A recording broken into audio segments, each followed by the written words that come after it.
నా ప్రధానమైనటువంటి నా పాలన ప్రజాపాలనలో నాకు అత్యంత ప్రాముఖ్యం కలిగినటువంటిది వ్యవసాయం. అన్న ఇటు రైతన్నని అటు నేతన్నని చూడు, మనని ఈ స్థాయికి తీసుకొచ్చినటువంటి అన్నం పెట్టేటటువంటి ఆ రైతాంగానికి మనం ఎన్ని కష్టాలు వచ్చినా ఎన్ని ఇబ్బందులు వచ్చినా మనం వాళ్ళకి చేయాల్సిందే.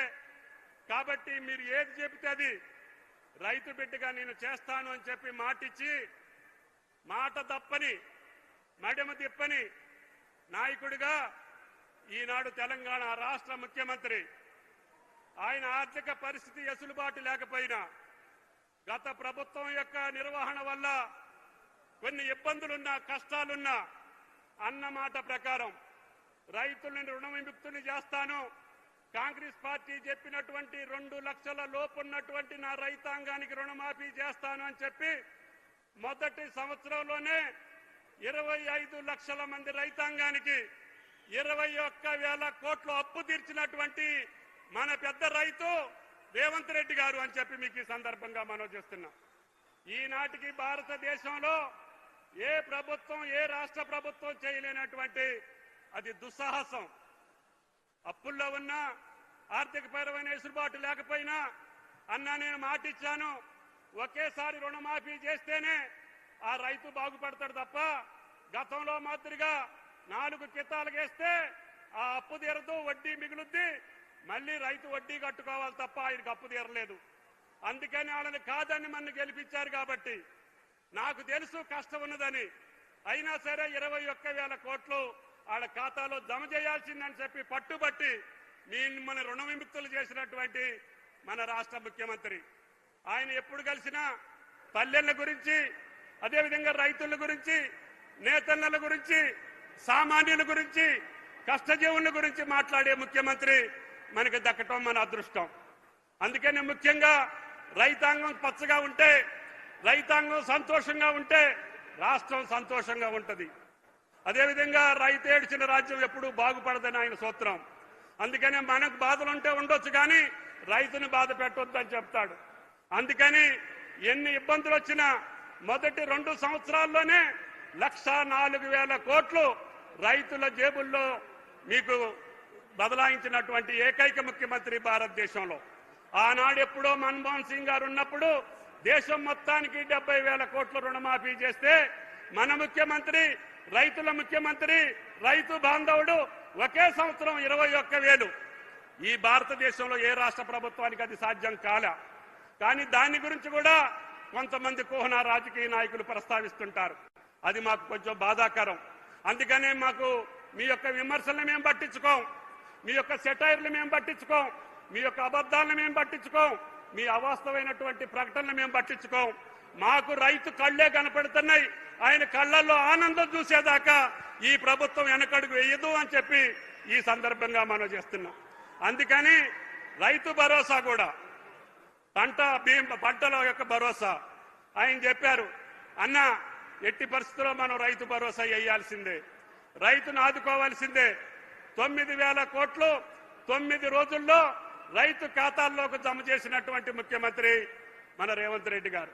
ఇదొక్కటే కాదు, పేద ప్రజల సంక్షేమం భారతదేశంలో ఏ రాష్ట్రం లేని సంక్షేమం జరుగుతుంది. అది పేదలకి సన్నబియ్యం కోసం రైతులకి బోనస్. ఏ రైతుకి కూడా ఎకరంలో పంట పండితే 25,000 రూపాయలు ఎంఎస్పీ కాకుండా బోనసే వచ్చి ఈరోజు ఆనందంగా ఉంటున్నారు. భవిష్యత్తులో కూడా ఆయన ఆలోచన అదే. చిరుధాన్యాలకో, ఆయిల్ గింజలకో, లేకపోతే వేరే పప్పు ధాన్యాలకో ఏ పంట అయితే మనం దిగుమతి చేసుకుంటున్నామో ఆ పంటలకు కూడా మీరు ఆలోచన చేయండి. మేధావులు, రైతాంగం, రైతు సంఘాలు చెప్పండి, వాటికి కూడా బోనస్ ఇచ్చి రైతును ఆదుకోవాలనేది ముఖ్యమంత్రి గారి కోరిక. అందుకని మేము అందరం కూడా రైతు సంఘ నాయకులను కోరుతున్నాం. రైతుకి ఏ పంటకి మేలైతే బోనస్ ఇస్తే రాష్ట్రానికి, రైతాంగానికి మేలు జరుగుద్దో, ఏ పంటలు మనం ఈ రాష్ట్రంలో పండించుకోవాలో ఆ యొక్క అవసరానికి తగ్గట్టుగా పంటలకి బోనస్ ఇచ్చేదానికి ముఖ్యమంత్రి గారు ఆలోచన చేస్తున్నారని చెప్పి మీకు ఈ సందర్భంగా మనం చేస్తున్నాం. మేము ఎన్ని కష్టాలున్నా ఈ రోజున అత్యధిక పంటలు పండించినటువంటి రాష్ట్రంగా, అదేవిధంగా ఈవెన్ ఆయిల్ ఫామ్ ఫ్యాక్టరీ ఈనాడు తెలంగాణ నడిగడ్డన ప్రారంభించడానికి కారణం ఈనాడు 30 జిల్లాల్లో పంట వస్తుంది. ఈవెన్ ముఖ్యమంత్రి గారి జిల్లా మహబూబ్ నగర్ లో కూడా 10,000 ఎకరాలు పంట వస్తుంది. ఆ పంట నేను అశ్వారావుపేటకు తీసుకెళ్లాల్సి వస్తుంది. అందుకని యుద్ధ ప్రాతిపదిక మీద ఆయన గారి అనుమతితోటి 2004లో శంకుస్థాపన చేసి తప్పకుండా ఒకే 16 నెలల్లో ఫ్యాక్టరీ నిర్మాణం చేసి ఈరోజు 30 జిల్లాల పంట కూడా ఇక్కడికే వస్తుంది. దీనికి కావాల్సిన విద్యుత్ శక్తిని కూడా మా యొక్క రైతుల యొక్క పంటలో నుంచి వచ్చిన వేస్ట్ నుంచి 4 మెగావాట్ల విద్యుత్ శక్తి కూడా ఇక్కడే ఉత్పత్తి చేస్తున్నాం. ఇప్పటి వరకు తెలంగాణలో రిఫైనరీలు లేవు. మనం ముడి చమురుని బయట రాష్ట్రాలకు పంపించి రిఫైన్ చేయించుకొని మళ్ళీ మనం తీసుకొచ్చి విజయ బ్రాండ్ తోటి అమ్ముకుంటున్నాం. ముఖ్యమంత్రి గారిని అడగగానే అన్న రిఫైనరీ కూడా పెట్టించేయని చెప్పి ఈరోజు పెద్ద మనసుతోటి 50 కోట్లతోటి ఇదే ప్రాంగణంలో రిఫైనరీ కూడా శంకుస్థాపన చేశారు అని చెప్పి మీకు ఈ సందర్భంగా మనం చేస్తున్నాం. అందుకనే పల్లె బతుకులు తెలిసినటువంటి ముఖ్యమంత్రి, రైతుల కష్టాలు చూసినటువంటి ముఖ్యమంత్రి, తెలంగాణ ప్రజల యొక్క ఈతి బాధలు చూసినటువంటి ముఖ్యమంత్రి సమక్షంలో మీకు రైతాంగానికి ఏది కావాలంటే అది చేసే అవకాశం ఈ శాఖాపరంగా నాకు ఇచ్చినటువంటి గౌరవ రేవంత్ రెడ్డి గారికి హృదయపూర్వకమైనటువంటి నమస్కారాలు, ధన్యవాదాలు తెలియజేస్తూ ఈ రోజునే 9,000 కోట్లకు సంబంధించినటువంటి రైతు భరోసాను కూడా ఇదే వేదిక మీద నుంచి ముఖ్యమంత్రి గారు మీ ఖాతాలో వేసిన తర్వాతనే మాట్లాడతారని చెప్పి కూడా మీకు ఈ సందర్భంగా మనం చేస్తున్నాం. అందరూ చెప్పారు, అందరూ అనుకున్నారు, ఓడిపోయి ఇళ్లలో కూర్చొని ఈ ముఖ్యమంత్రి రుణమాఫీ చేయలేడు, ఈ ముఖ్యమంత్రి రైతు భరోసా చేయలేడు, ఈ ముఖ్యమంత్రి యూరియా ఇయ్యలేడు, ఈ ముఖ్యమంత్రి పంటలు కొనలేడు, మనం సంబరం చేసుకొని మళ్ళీ గోతికాడ నక్కలాగా వేచి చూస్తున్నారు. మీకు ఆ అవకాశం రాదు అని చెప్పి ఆ గుంట నక్కలకి చెప్పదలుచుకున్నాం. ఎన్ని పంటలు పండించినా ఎంఎస్పీ కొనేటటువంటి ఏకైక ప్రభుత్వం రేవంత్ రెడ్డి గారి ప్రభుత్వం. అదేవిధంగా మీ కష్టాలు తీర్చేదానికి కేంద్రం మీద ఒత్తిడి తీసుకొచ్చి ఒక రాష్ట్రానికి ముఖ్యమంత్రి అయి ఉండి యూరియా కోసం 10 సార్లు కేంద్ర మంత్రిని ప్రధానమంత్రిని కలిసినటువంటి ఏకైక ముఖ్యమంత్రి రేవంత్ రెడ్డి గారు అని చెప్పి మీకు ఈ సందర్భంగా మనం చేస్తున్నాం. మనకి 9-10 లక్షల మెట్రిక్ టన్నులు రావాల్సి ఉంటే 11.5 లక్షల మెట్రిక్ టన్నులు తీసుకొచ్చి మీ యొక్క పొలాలను పండించినటువంటి గనుడు రేవంత్ రెడ్డి గారు అని చెప్పి మీకు ఈ సందర్భంగా మనం చేస్తున్నాం. కేంద్రానికి కూడా ఇబ్బందులున్నాయి. జియో పొలిటికల్ రీజన్స్ తోటి యుద్ధాలు జరుగుతూ ఉంటే, నౌకలు ఆలస్యం అవుతా ఉంటే, మనకి రావాల్సిన సమయంలో రాకపోతే కొద్దిమంది ఆదుర్దాతోటి క్యూలో నిలబడితే వాళ్ళ చెప్పులు చూసి సంతోషపడేటటువంటి ప్రతిపక్ష పార్టీలకి మనసులో పెట్టుకోండి అని చెప్పి విజ్ఞప్తి చేస్తున్నా. జీవితంలో ఎప్పుడూ లేనటువంటి యూరియాని మేము సప్లై చేశాం. పోయినసారి 10 లక్షల మెట్రిక్ టన్నులు, ఇప్పుడు యాసంగిలో కూడా 11 లక్షల మెట్రిక్ టన్నులు తీసుకొచ్చాం. ఇప్పుడు కూడా మళ్ళీ కేంద్రాన్ని ఒత్తిడి తీసుకొస్తున్నాం. అదే ఎంపీ గారికి కూడా నేను చెప్పాను, ఎట్టి పరిస్థితుల్లో ఈ ఆర్ఎఫ్సి రామగుండానికి సంబంధించినటువంటి యూరియా మొత్తం ఈనాడు తెలంగాణకి ఇవ్వమని చెప్పి అడుగుతున్నాం. కేంద్రం కూడా సహకరిస్తుంది. ఈ ఆయిల్ ఫామ్ పంటకు కూడా సబ్సిడీ ఇచ్చే దాంట్లో ప్రధానమంత్రి యొక్క సహకారం కూడా ఉంది.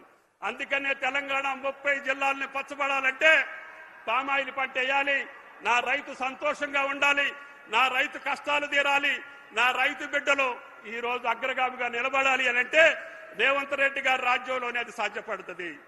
అందుకనే నమ్మకంతో ఆయన్ని కష్టపెట్టి ఇబ్బంది పెట్టి బలవంతం చేసి మీ జేబుల్లో కోట్లాది రూపాయలు వేసేటటువంటి ముఖ్యమంత్రి మనం ఆశీర్వదించాల్సినటువంటి అవసరం ఉంది. ఆయన కష్టపడి పనిచేసేటటువంటి పథకాలను సద్వినియోగం చేసుకొని మీ యొక్క వ్యవసాయాన్ని బాగుపరుచుకొని తద్వారా తెలంగాణ రాష్ట్రాన్ని నెంబర్ 1 రాష్ట్రంగా అన్ని పంటల్లో, పామాయిల్లో కూడా ఈ రోజు భారతదేశంలో అత్యధికంగా ఈ సంవత్సరం పామాయిల్ పంట వేసినటువంటి రాష్ట్రం తెలంగాణ రాష్ట్రం. ఇప్పటికి 3 లక్షలే వేసాం. 3-4 ఏళ్ల క్రితమే మొదలైంది కాబట్టి రేపు రాబోయే 3 ఏళ్లలో మళ్ళీ 6 లక్షల ఎకరాలు వేసి భారతదేశంలో అగ్రగామి రాష్ట్రంగా తెలంగాణ రాష్ట్రాన్ని తీర్చిదిద్దుతానని చెప్పి విజ్ఞప్తి చేస్తూ రైతు బాంధవుడు రేవంత్ రెడ్డి గారికి మీ అందరి ఆశీస్సులు ఉండాలని చెప్పి విజ్ఞప్తి చేస్తూ ఈనాడు పిసిసి అధ్యక్షులు, శాసన మండలి సభ్యులు, గౌరవనీయులు ఎన్నో కార్యక్రమాలున్నప్పటికీ కాంగ్రెస్ పార్టీ మీకు ఇచ్చినటువంటి మాట నిలుపుకున్న దృష్ట్యా కాంగ్రెస్ పార్టీ అధ్యక్షుడిగా, ఆనాటి వర్కింగ్ ప్రెసిడెంట్గా రాహుల్ గాంధీ గారు వేదిక మీద ఇచ్చినటువంటి యొక్క మాటని నిలబెట్టుకున్న సందర్భంలో పిసిసి అధ్యక్షుడు మహేష్ కుమార్ గౌడ్ గారిని ప్రసంగించవలసిందిగా కోరుతున్నాం.